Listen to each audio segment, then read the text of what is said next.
Quelle désillusion, le FC Barcelone sans défense, c'est une dinguerie.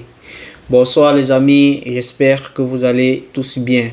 Voilà, pour tous ceux qui ont regardé le match, c'est pas évident, c'est pas évident. Un match très compliqué, très compliqué et très mauvaise performance de l'équipe. D'abord, bienvenue sur Geoffroy FCB. Ceux qui sont nouveaux, s'il vous plaît, abonnez-vous, lâchez un pouce bleu et donnez vos avis en commentaire. Alors, nous allons parler du match, de la rencontre de tout à l'heure qui opposait le FC Barcelone au Club Bruges. Rencontre très difficile.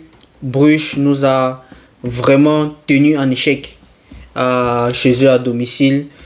Le match est soldé par un score de 3 buts partout. Et le contenu du match, pas du tout au rendez-vous. Certains joueurs, voilà, désintéressés, la nonchalance, beaucoup de... Bref, on en reparlera dans la vidéo. Alors, nous allons commencer d'abord d'entrée de jeu. Flick a aligné une équipe comme d'habitude. Il s'est servi de l'équipe du week-end contre Elche sans pratiquement rien changer. Casado titulaire, gardien Chesney, charnier central, Balde, Eric Garcia, Araujo et Koundé. Au milieu, Frenkie de Jong, Casado, Fermin en 10 et l'attaque Rashford, Ferran Torres et Lamine Yamal. Alors, la performance de l'équipe aujourd'hui a été très mauvaise. Il ne faudrait pas qu'on se mente. Les dysfonctionnements étaient à tous les niveaux. Mais on prendra cas par cas. Et vous me direz en commentaire si pour vous ça a été un bon joueur ou pas un bon joueur. On prendra le 11 entrant, les changements qui ont été effectués. On prendra tous les détails nécessaires pour pouvoir bien analyser notre rencontre. Le jeu, le début du match, on n'était pas dedans. Comme l'année passée, on a beaucoup traîné pour entrer dans notre match. Je pense même que c'est le premier but de Club Bruges à la 6e minute qui nous fait nous réveiller un peu. Parce que avant ça, on ne jouait pas vraiment. On était là, on courait, on donnait les passes avec nonchalance et tout, sans réelle présence durant le match. Et Chesney, prenons cas par cas, Chesney au goal, voilà, nous n'avons pas mieux, mais aujourd'hui vraiment il n'a pas été au rendez-vous. Surtout, je le reproche surtout le deuxième but. Le deuxième but, on est à un corner, tu ne peux pas, ton équipe est loin, tes défenseurs sont loin devant. Tu ne peux pas te permettre de rester dans tes goals alors qu'il y a un corner. Maintenant, tu peux quand même être à la limite hors de ta surface, devant ta surface. Et s'il y a les contres, tu pourras facilement passer. Je le dis pourquoi. Parce que lorsque vous regardez le deuxième but, la dernière passe que Forbes reçoit, s'il était hors de sa surface, il le prenait le ballon avant. Et c'est ça le quoi. Mais en dehors de ça, et aussi sa nonchalance sur le penalty. Une fois, pourquoi tu compliques? Je pense qu'à cette période, nous étions menés. Non, oui, nous étions menés. Ou alors nous étions 3-3. Et si on veut gagner, ou alors le match là, pour lui, ça le suffisait. Voilà, c'était pas vraiment un grand Chesney aujourd'hui. C'est pas où il n'a pas bien tiré sa clope aujourd'hui, on ne sait pas. Voilà. Dites-moi dans les commentaires ce que vous en pensez. Vous avez pensé du match de Chesney. Voilà, de Chesney. Par la suite, nous allons prendre la défense. La défense, vraiment, on aimerait bien se poser la question. Qu'est-ce qui ne va pas au FC Barcelone avec la défense? On aligne n'importe qui, ce sont les problèmes. Donc ça veut dire que c'est plus un problème de défenseur. On est d'accord, c'est pas un problème de Koubassy est jeune, c'est pas un problème de Araujo ne sait pas relancer au pied, c'est pas un problème de Balde ne sait pas centrer, non. Là on parle de défense. Ça veut dire qu'on a un problème pour savoir défendre. Et le premier fautif de ça, c'est Hansi Flick. Hansi Flick, pourquoi? Parce que il y a toujours cette tendance à vouloir jouer le hors-jeu. C'est un gros problème. Ça nous ralentit beaucoup. Aujourd'hui, je mets quiconque au défi. Même si c'était Inigo Martinez qui jouait aujourd'hui, on devait tous dire, mais pourquoi Inigo Martinez ne joue pas comme la saison dernière? On devait être tous là en train de dire cela. Mais sauf que ce n'est pas le cas. Il n'est plus là, mais on ne doit pas pleurer. Messi est parti, on n'a pas autant pleuré que Inigo. On est en train de pleurer Inigo. Donc, pour moi, il faudrait que Flick arrête de demander aux défenseurs de monter à chaque fois. Parce que je continue à dire, regardez les contre-attaques qu'on reçoit. Si on ne fait pas attention, on prend beaucoup de buts. On prend beaucoup de buts et ça se voit. Lorsqu'on prend les contre-attaques, le joueur qui est le défenseur ne pense pas à que je veux d'abord défendre au lieu de m'aligner. Il ne pense pas à défendre, il ne pense pas qu'il y a un joueur qui part, non. Il pense plutôt à sortir. C'est un problème. Parce que tu ne peux pas savoir si tu es bien aligné, tu ne peux pas regarder derrière toi. C'est impossible. Regardez le premier but. Le premier but, ils croient qu'ils sont alignés parfaitement. Ils sont sûrs qu'ils sont alignés comme la règle. Mais ce n'est pas le cas. Et puis, il y a but derrière. Donc, pour moi, si Flick change son système, je ne sais pas pourquoi, il y a même un journaliste qui l'a dit, personne ne comprend pourquoi il s'obstine tant à jouer le hors-jeu. C'est impossible. On ne peut plus. On ne peut plus. Moi, personnellement, je n'en peux plus. Je n'en veux plus. Je n'en veux même pas. Sincèrement, je n'en veux pas.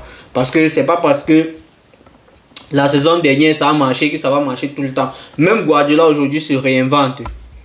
Parce que justement, toutes les équipes, tout le monde sait déjà comment Guardiola jouait. Aujourd'hui, il est en train de se réinventer pour se donner un nouveau style de jeu. Donc, pour moi, il faudrait que Flick revoie sa défense. Et aussi, surtout, j'ai remarqué que quand Baldé défend, il cherche, au lieu de chercher de défendre en étant excentré, lui il défend plutôt en entrant. Donc, ça veut dire que s'il veut faire le repli défensif, son repli défensif, il vient se coller aux deux défenseurs centraux. Et là, c'est un problème. Parce que lorsque tu viens te coller aux deux défenseurs centraux, ça laisse un boulevard sur la ligne à ton adversaire. Et il a tout le temps pour contrôler. Et aujourd'hui, Baldé, pas qu'il a souffert sur son côté, mais beaucoup de buts sont venus de son côté. Mais sauf qu'on ne l'a pas vraiment traversé. Parce que lui, il n'était pas là. Ou alors, l'adversaire avait tout son temps pour faire son travail. Donc, pour le côté défensif, ça n'a pas du tout été rendez-vous. Forbes a marché sur le côté de Baldé comme si c'était, voilà, comme s'il n'y avait rien du tout. Voilà, donc dites-moi en commentaire ce que vous pensez de la charnière. Voilà, nous sommes en novembre, oui, il y a le mercato de janvier. Est-ce qu'il faudra faire un mercato ou alors pas? Dites-moi ça dans les commentaires. Alors, le milieu de terrain, voilà, on ne va pas trop parler. C'est juste, il n'y a que Casado qui n'était pas vraiment au rendez-vous pour moi, hein. Pour moi qui ai vu le match. C'est pas pour les autres. Vous me direz vos avis en commentaire. C'est pas trop ça. C'est pas trop ça. On voyait plus De Jong fait beaucoup de trucs, monter, descendre, montrer, descendre et tout le travail. Et si vous voyez même dans les notes, que peut-être je vais vous afficher ça, vous voyez dans les notes de match, vous voyez que Frenkie de Jong est à 7-8, alors que Casado est à 6-8, les trucs comme ça. Donc voilà. L'attaque aujourd'hui, on va parler aussi de l'attaque. Ça n'a pas été vraiment ça. Ça n'a pas vraiment été ça. Ferran Torres, ça s'est marqué. Mais ça vaut un attaquant. C'est ça que ça vaut un attaquant. Avoir un attaquant qui rate, je sais pas, 6 occasions pour en mettre une occasion au fond, c'est compliqué. Ça veut dire que c'est pas encore ça. C'est pas encore ça. Il faudra beaucoup revoir. Et aussi Marcus Rashford aujourd'hui qui n'a pas été au rendez-vous. Souvent il est au rendez-vous. Ça ne veut pas dire que c'est une critique. Aujourd'hui il n'a pas été au rendez-vous. Voilà. Tout s'est reposé sur Lamine Yamal qui a pris ses responsabilités en quelque sorte. Et il a assumé. Il a bien joué. Surtout la deuxième mi-temps. Mais il y a un manque de coordination, de discipline. Que ce soit de pressing, de contre-pressing, de défense. C'est tout un boulevard dans l'équipe. Et avec quelques changements qui ont été effectués, vers la fin de la 60e jusqu'à la fin, ça n'a pas aidé vraiment, ça n'a pas vraiment aidé l'équipe. Ça n'a pas vraiment aidé l'équipe de pouvoir retrouver de l'énergie et tout. Je pense sincèrement que cette équipe manque d'énergie. Je pense que Flick n'a pas vraiment réduit le taux d'intensité de travail durant la préparation d'été pour la saison. Il a réduit parce qu'il s'est dit que l'équipe a trop travaillé l'année dernière. Et c'est pour ça qu'aujourd'hui, on se retrouve avec beaucoup de problèmes. Le piège du hors-jeu, personnellement, il ne faudra plus qu'on l'essaye. Si on doit l'essayer, je continue toujours à le dire, si on doit l'essayer, l'équipe doit savoir quand est-ce qu'il faut monter pour le hors-jeu. Si vous n'avez pas le ballon, ça ne sert à rien de monter. Ça ne sert à rien de monter pour dire que vous voulez. Si on coordonne tout bien, ça va. Mais sauf qu'aujourd'hui, on n'est pas tous coordonnés. Ça ne sert à rien de dire qu'on va jouer l'hors-jeu. Parce qu'au lieu de défendre, on est plus là, chercher à s'aligner. Je prends par exemple l'exemple du premier but. Les joueurs se disaient qu'ils étaient alignés à la perfection jusqu'à ils attendaient leur jeu. Mais voilà, c'est sorti autrement. Alors les amis, dites-moi ce que vous avez pensé du match du Barça. Et maintenant, on va passer à ma session carton. Le carton rouge, autant pour moi, que je donne dans ce match. Je dirais Casado, voilà. Casado n'a pas vraiment... Il n'a pas été le joueur qu'on a connu la saison passée. Durant ce match-ci, je n'ai pas dit que c'est pas un mauvais joueur, non. Durant ce match-ci, il n'a pas été le joueur qu'on a connu la saison passée. Donc ce match-ci, pour moi, c'est le joueur qui a la mauvaise zone que je mettrais en dernier. Donc c'est mon joueur que je donne le carton rouge. Mon carton jaune, ça veut dire le joueur qui a été un peu moyen, et voilà, c'est Frenkie de Jong. Bon, je mets Frenkie de Jong et Fermin. Voilà, ce sont les deux joueurs que je donne le carton jaune. Voilà, qui ont été très performants, qui ont été, je peux dire, qui ont mouillé le maillot, comme on peut dire. Ils ont mouillé vraiment le maillot. Et par la fin, mon carton vert, c'est à Lamine Yamal. Pour moi, c'est le meilleur joueur du FC Barcelone durant ce match. Même si au début du match, il était un peu timide, mais après, il est entré, il a pris de la température et il est directement entré au vif du sujet. Et il nous a montré la splendeur de tout son talent. Donc voilà, les amis, c'était tout pour cette vidéo de débrief. Donnez-moi votre avis dans les commentaires. N'hésitez pas, abonnez-vous, likez, commentez et partagez à d'autres qui ne nous connaissent pas pour qu'on puisse davantage agrandir notre communauté. Et si tu as vu la vidéo jusqu'à la fin, dis Barça sans défense. Je saurai que tu as regardé jusqu'à la fin. Merci mon frérot. Ciao, ciao.